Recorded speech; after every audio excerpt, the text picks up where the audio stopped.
If you like old school beat-em-ups and cartoon franchises centered around giant reptiles who do karate, then the recent release of Shredder's Revenge must have you tickled pink. But while I'm quite used to this style of game, because I'm old, many new players may not be familiar with the beat-em-up genre. So I'm Jamie Latour, and I'm going to give you some beginner's tips to help you take out the Foot Clan in Teenage Mutant Ninja Turtles Shredder's Revenge. First of all, while it may seem like all you need to do in Shredder's Revenge is mash that attack button, this game actually has a fairly extensive moveset for a beat-em-up.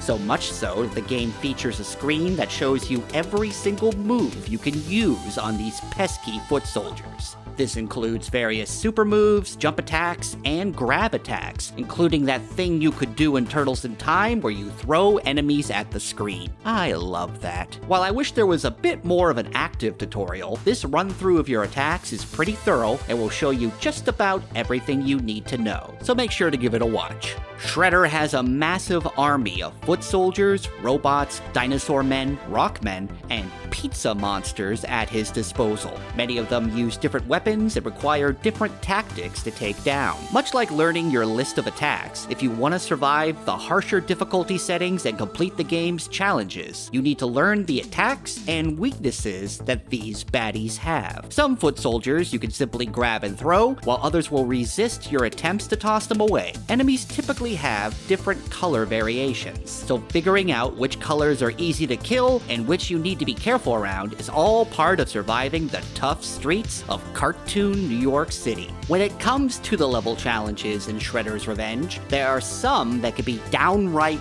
daunting. They can require you not to use a super move or not get hit a single time throughout an entire level. Damn it, Bebop, you made me fail again. While completing these challenges is a big part of the game, it's best not to focus on them while you're just starting out. Get through the story campaign and have some fun. And then, once you've cleared every level and maxed out a few characters, jump back in to start working on these challenges. And while we're on the topic of your character's level, each of the game's playable characters have their own individual level. These levels give them various bonuses, such as access to extra life points or additional super meters. That reason alone is enough to try out all of them so you can max out their levels. But aside from that, these characters also have their own separate stats that make them play and feel differently. Some hit harder, some move faster, and some of them just whack enemies with a very large stick. It makes sense to stay with the character you enjoy playing the most, but be sure to give every character a chance.